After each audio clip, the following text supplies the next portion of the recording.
Hello everyone.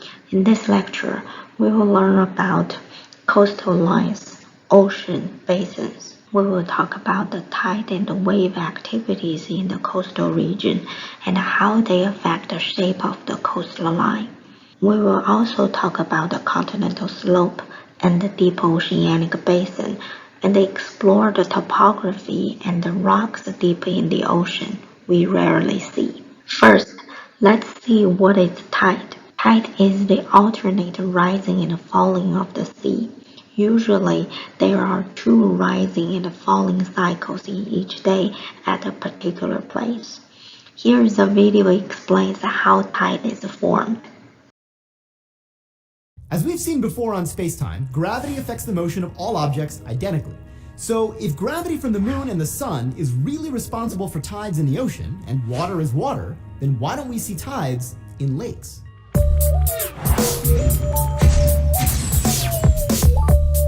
Guess what? Whatever you believe about why ocean tides exist is probably wrong, even at the most basic level. In fact, every YouTube video I've ever seen about tides, including ones made by smart people, explains the tides incorrectly. Typically, they show this diagram along with an explanation that goes something like this. The moon's gravity is stronger at point A and weaker at point B than it is at Earth's center. The net effect of this differential in the moon's gravity across the Earth is to stretch the oceans out like taffy, ergo why the oceans bulge out at opposite points along the Earth-Moon line. Now that explanation sounds plausible, and a lot of well-known scientists give it, but as we'll see, it's not correct. Don't get me wrong, the facts are correct. There really is a gravity differential from the moon at points A and B, and at least in this simplified model, there would be two tidal bulges at opposite ends of the Earth-Moon line.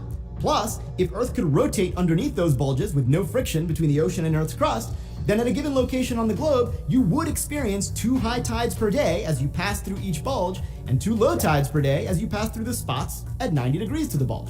All of that is true. What's wrong is the explanation for the bulges. They aren't actually being lifted or stretched by that gravitational differential. Something much more subtle is happening that even many professional astronomers and physicists misunderstand, including me for many years. So don't feel bad, tides are tricky.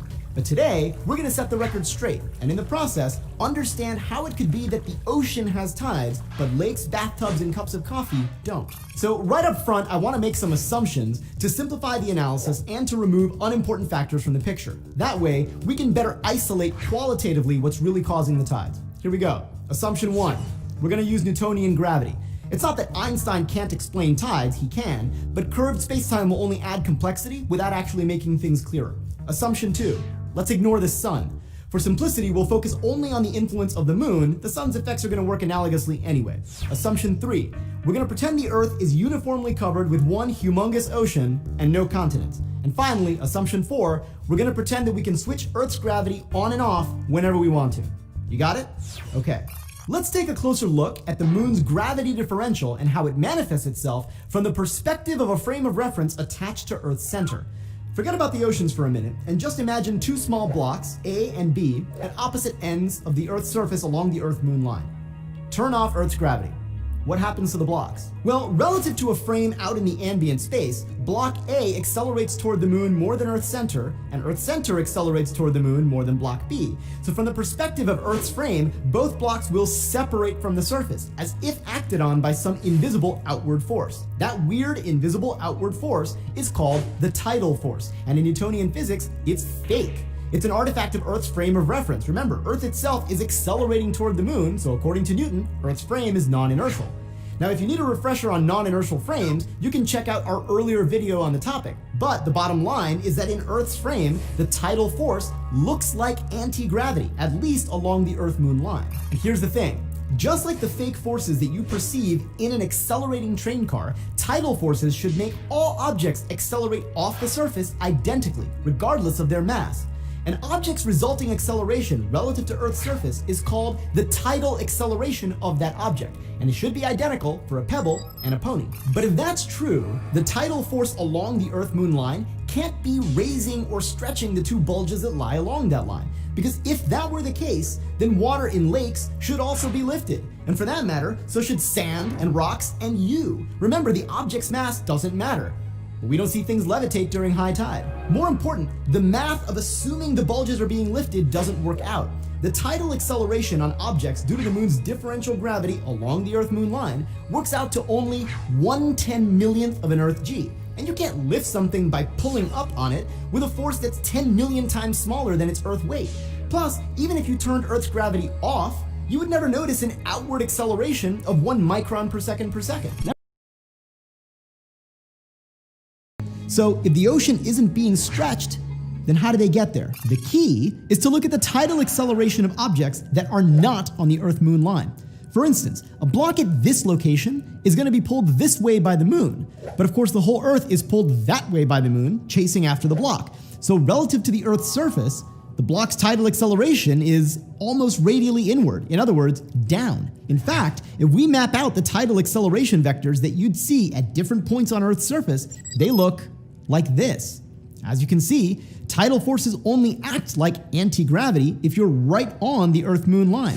At most places, those vectors are largely tangent to Earth's surface, which would push water sideways. Now, we've drawn these vectors kind of big to help you visualize them, but in reality, they're microscopic. Remember, the radially inward acceleration caused by Earth's own gravity on objects is 10 million times bigger.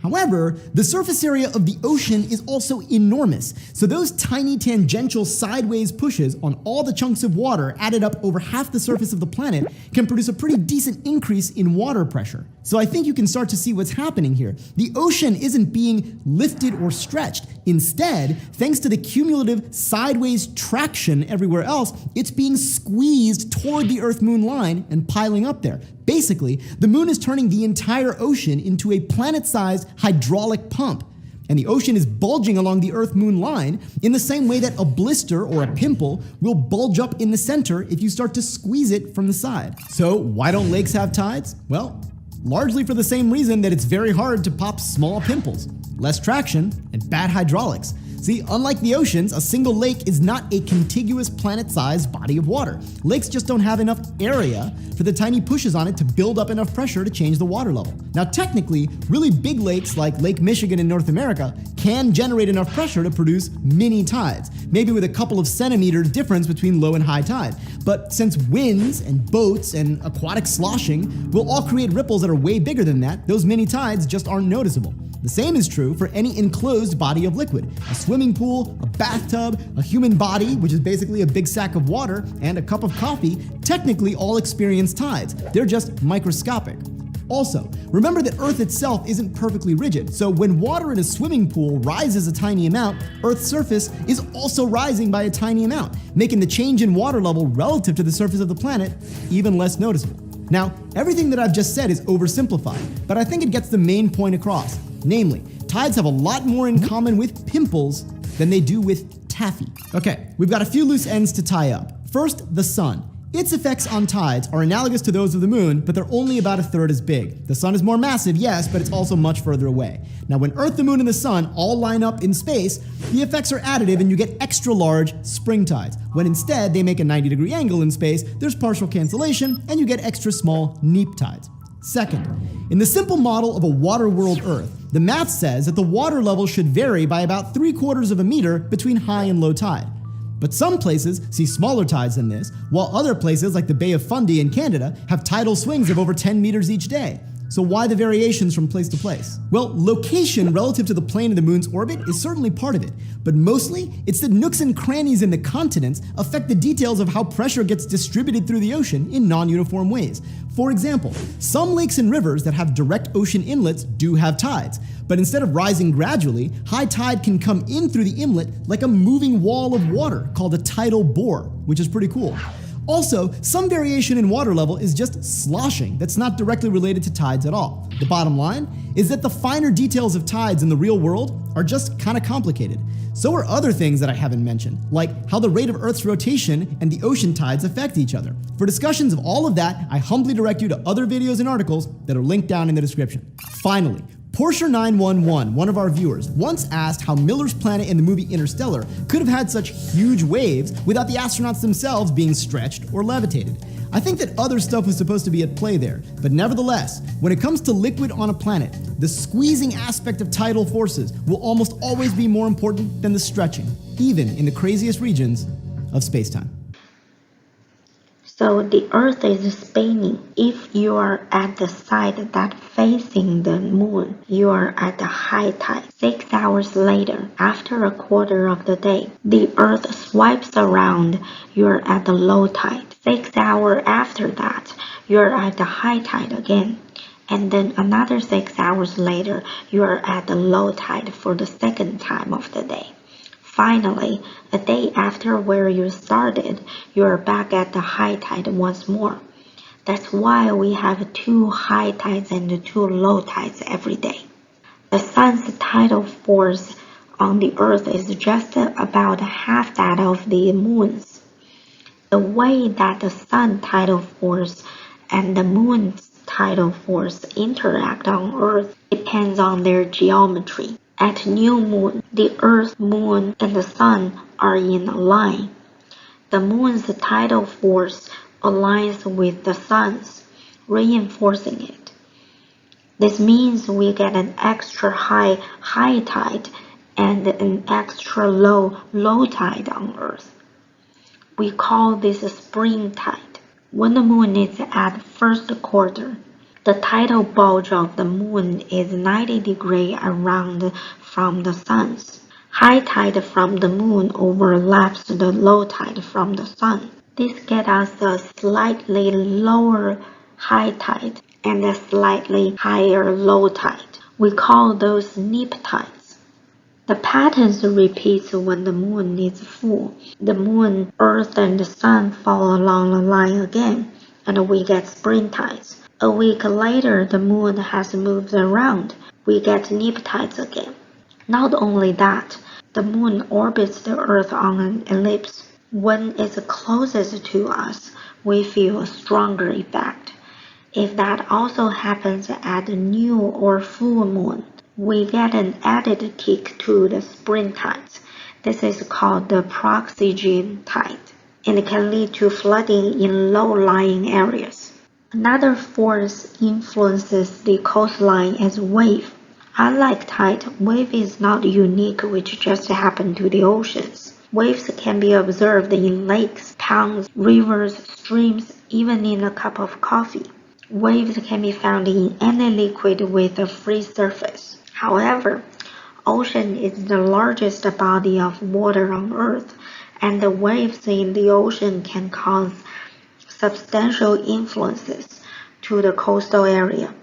First, let's see how waves propagate in the water. When waves are propagating forward, the water molecule actually is moving in a circular motion. The range of circular motion is getting smaller as to deeper part of the ocean, so the energy of the wave decreases as to the deeper part of the ocean too. The bottom line that is influenced by the wave motion is called a wave base. As the wave propagates to the shore, the wave touches the bottom of the water. This will slow the propagation of the wave at the base, but the wave top will continue going, so that upper part of the wave propagates faster than the lower part, and the wave becoming higher because part of the mechanical energy of the wave transferred into gravitational energy. We all know that shoreline is not a perfect straight line, and the waves propagate to the shoreline is always at an angle that is not perpendicular to the shoreline. But when the water retreats from the shoreline, it always goes perpendicular to the shoreline. The net motion formed by this incoming and outgoing water is along the shore, called longshore current. There are other types of currents at the coastal area. They all play very important roles in the coastal process. However, we are not going to talk about them one by one. Here you can see that tides, waves, and currents are the major factors of influence in the coastal area. So, the large body of water can generate large waves, And the ocean is also the source of moisture for hurricanes and storms. In the next video, you will see how hurricanes are generated and why storm surges are the deadliest hazards to the coastal area during storms. You might remember the last really big one, Hurricane Katrina, which struck New Orleans in August 2005. This devastating hurricane was one of the most expensive natural disasters in history. But whilst hurricanes wreak their damage around the Caribbean and the USA, most of them begin life thousands of miles away, out in the Atlantic, close to northwest Africa. Hurricanes draw their energy from warm seas and can only develop where the sea temperature is 26 degrees Celsius. And they can only develop into major storms when the sea temperature is 28 degrees Celsius, which is like a warm bath, so we're unlikely to see them off the UK coast anytime soon. Like a grain of sand in an oyster creating a pearl, hurricanes require two elements to form around, either developing wave patterns or thunderstorms, neither of which are found under areas of high pressure, where descending air tends to keep the atmosphere stable and the weather generally fine. Other limitations, such as wind patterns in the upper atmosphere and the force of the rotation of the Earth, mean that hurricanes can only develop around a narrow band between 8 and 20 degrees north of the equator.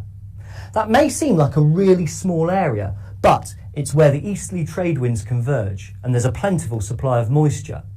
So it's a prime location for developing thunderstorms and the birthplace of the majority of hurricanes. Everything is in place. Converging trade winds meet. The warm air, heavily laden with water vapour, is forced to rise. In the cooling air, water vapour condenses into droplets. This change of state from water vapour to liquid releases latent heat, which further warms the atmosphere and allows it to become more and more buoyant. The air rises even more rapidly and produces more and more violent thunderclouds. But that's only the beginning. Trade winds drawn in at the Earth's surface arrive on a curved path due to the Earth's rotation. Here we see the first recognisable pattern of a spinning tropical storm. As the storm grows larger, more moist warm air is drawn in at the surface. More water vapour condenses into cloud droplets and more latent heat is released. This is how energy is driven into the storm and the speed of rotation increases. This system is now a tropical storm, and when the surface wind reaches sustained speeds of over 74 miles an hour, the storm is officially a Category 1 hurricane. We've all seen pictures of hurricanes hitting land, but what's happening inside the storm? Rising currents of warm, moist air form thunderclouds. As the air cools, it becomes more dense and falls again, and we get this alternating pattern of storm clouds with clear slots in between. This gives us the appearance of spiralling rain bands, which we see on satellite pictures looking down on hurricanes from above. Hurricanes are measured on a scale from 1 to 5, depending on the wind strength. As a hurricane grows in intensity, it develops a very distinctive structure with what looks like a hole in the middle of a swirling mass of clouds. This clear zone in the centre of the storm is called the eye, and around it is the eye wall. The eye wall is the most destructive part of the hurricane, containing the most severe thunderstorms and the very strongest winds. In a Category 5 hurricane, winds in the eye wall can exceed 155 miles an hour. Yet in the eye itself, the wind drops right away to give a short-lived, eerie calm. As well as causing massive damage simply because of their destructive strength, hurricane-force winds can have an even more devastating side effect. Have you ever blown hard across the surface of a hot drink and spilt a little bit over the side? In 2005, Hurricane Katrina blew a wall of seawater known as a storm surge ahead of it, which was 8 metres high. It swept over New Orleans sea defences, engulfing most of the city. We're getting better and better at forecasting the strength and direction of hurricanes, giving people living in their path precious time to protect themselves and their property. And we're even able to predict roughly how many storms there will be in each Atlantic hurricane season, information that's very valuable to the insurance industry. But we still have lots to learn about tropical storms, especially what the impact of climate change will be on the strength and number of these storms and where they're likely to wreak their destruction.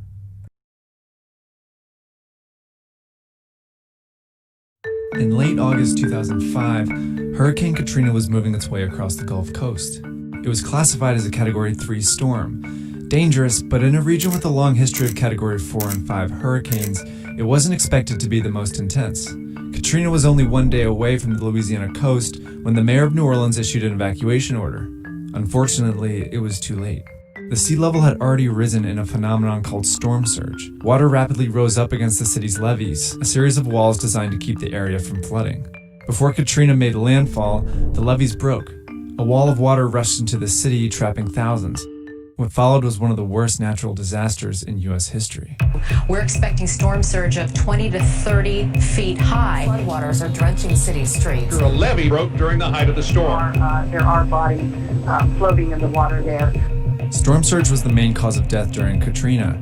In fact, it can be the most dangerous part of any hurricane. It occurs when strong winds from an approaching hurricane push water into the shore. As the sea rises, a bulge of water sweeps over coastal areas, causing destruction along the way.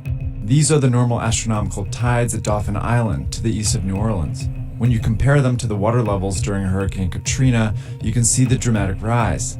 That's the storm surge. What makes this rise dangerous is that it starts to build up before the hurricane makes landfall.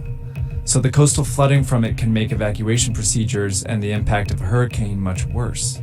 In 2008, Hurricane Ike caused a big storm surge around Galveston, Texas, a day before landfall. The rising water cut off evacuation routes, stranding hundreds. More recently, the National Hurricane Center issued dire warnings for the storm surge accompanying Hurricane Irma, the most powerful storm to ever rage through the Atlantic Ocean. A storm surge can also be unpredictable. Rising sea levels caused by global warming increase the risk of storm surge, but there are many factors that can change its size and strength. For example, the largest one recorded before Katrina was about 22 feet during Hurricane Camille in 1969. But Camille was a Category 5 storm with 190 mile-per-hour winds. Katrina was only a Category 3 with 130 mile-per-hour winds, but it had a storm surge of about 28 feet. Katrina had lower winds than Camille, but it was twice as wide, which dramatically increased the storm surge. In addition to wind speeds, meteorologists predict storm surge by taking into account the size of the storm, its direction, angle of approach, pressure, and the shape and depth of the coast. These calculations help forecasters warn communities at risk, but they're not often enough to prevent damage on the ground. This map shows the highest storm surge events worldwide since 1880. In the U.S., the eastern and southeastern coastlines are among the most vulnerable areas for storm surges in the world. Along the East Coast, Hurricane Sandy got its strength from a massive storm surge in 2012. On the Gulf Coast side, places like Texas and South Florida have seen multiple hurricanes, so they've built infrastructure to help defend against excess flooding. Levees and seawalls are designed to stop or redirect rising water away from the cities. But even those can be inadequate, as seen during Hurricanes Katrina and more recently Harvey. What really concerns experts, though, are places that don't experience a lot of hurricanes, but are still vulnerable to storm surge. This map shows in the event of a big hurricane, the coast of northwest Florida and Georgia would be at a comparable risk to the Gulf Coast. These areas have shallow water, which means the sea level can rise faster and water can reach further inland, making the flooding worse. But they've seen fewer hurricanes than the Gulf Coast, and they're likely to be less prepared. So when a major hurricane like Irma hits low-lying areas like these, the storm surge can be the first and deadliest thing headed their way.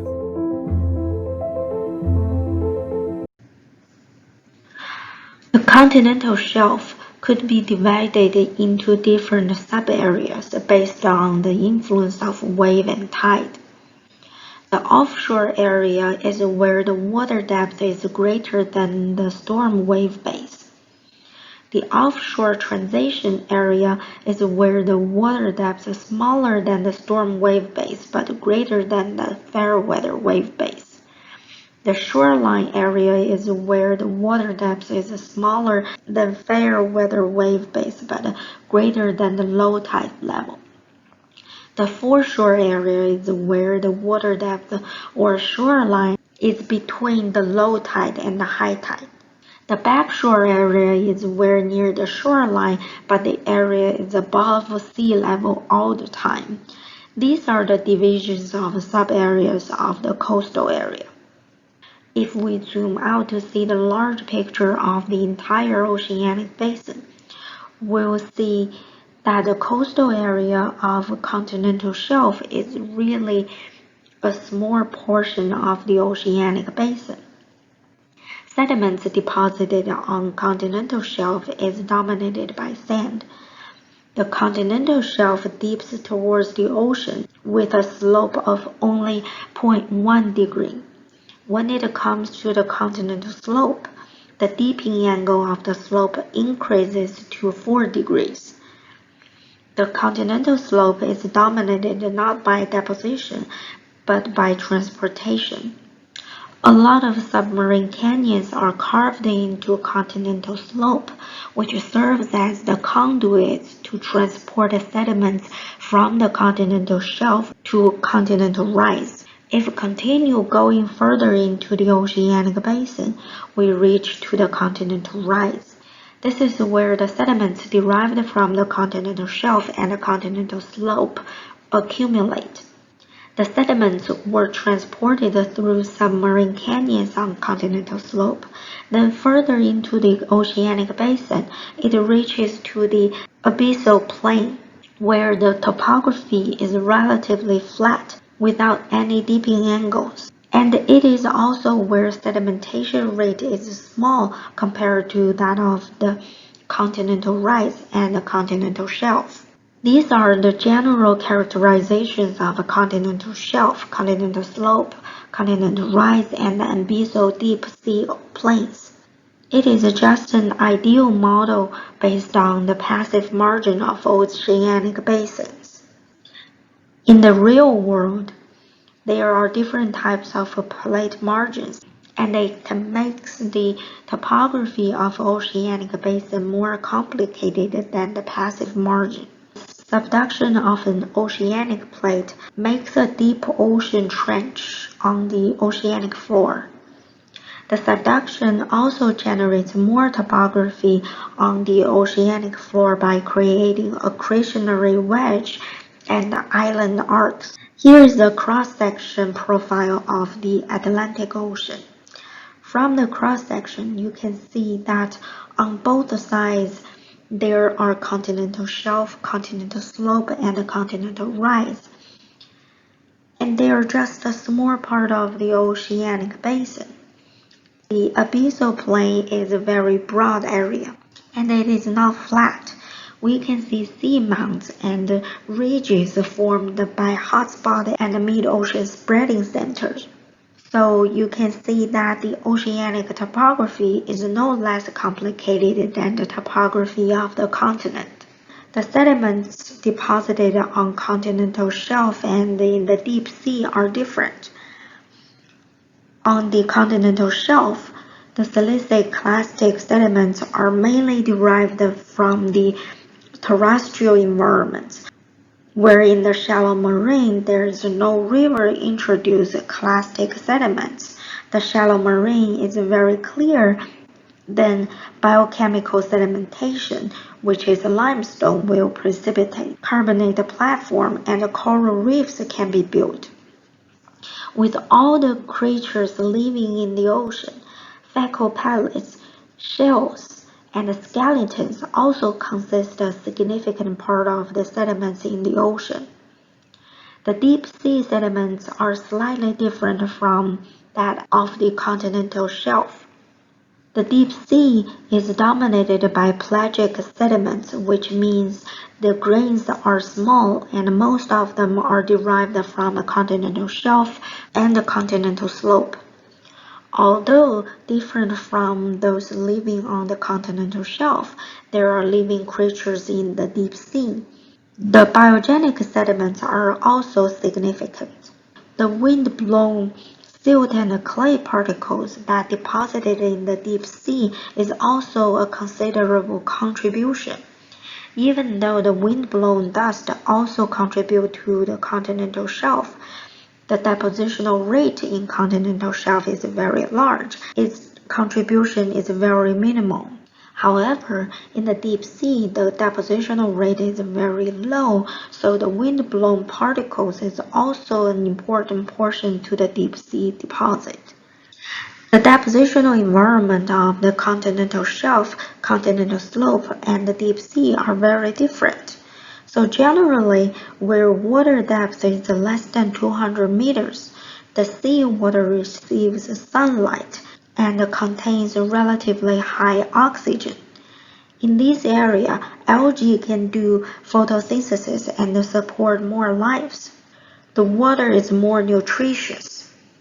The water depth is greater than 200 meters. It becomes a harsh environment. It is cold and the pressure is very high. The point is that the environment and the water chemistry of the shallow marine and the deep sea are very different. Submarine canyons are carved valleys in continental slope. They serve as major conduits for sediments transported from continental shelf to the deep sea. Sediments are transported from a continental shelf to the deep sea in forms of avalanche, sliding, slumping, and in debris and turbidity currents. These forms of transportation are all characterized by carrying large amounts of sediments and transporting in a short time. A lot of times, this type of transportation is triggered by earthquakes, and the majority of the sediments transported from the continental shelf is deposited in the area of continental rise. Continental rise is composed of sediments accumulated from the continental shelf and the continental slope. Another important component of the ocean is the deep marine circulations. They can transport and deposit sediments. The deep circulations of the ocean contours the continent, so its deposit is called a contour rise. In this picture, it shows that the green color fan-shaped deposit are sediments accumulated at continental rise, and the deposit in yellow color are contour rise. The sediments deposited from the deep ocean circulations. The biological sediments in the deep ocean are dominated by coccoliths, ammonites, foraminiferous, and radiolarians. The shell of these creatures are made of silica, not carbonate, unlike the ones dominated the shallow marine. Okay, so that's all about the coastal area and the oceanic basins. I hope you enjoyed this lecture. Here is the QR code for the evaluation of this class. Online teaching and learning are new to many of us, including me. This might become a new norm for us. Your feedback is very valuable for improving the learning experience of future students in this course. So please participate in the evaluation. Thanks for your time and see you in the next lecture.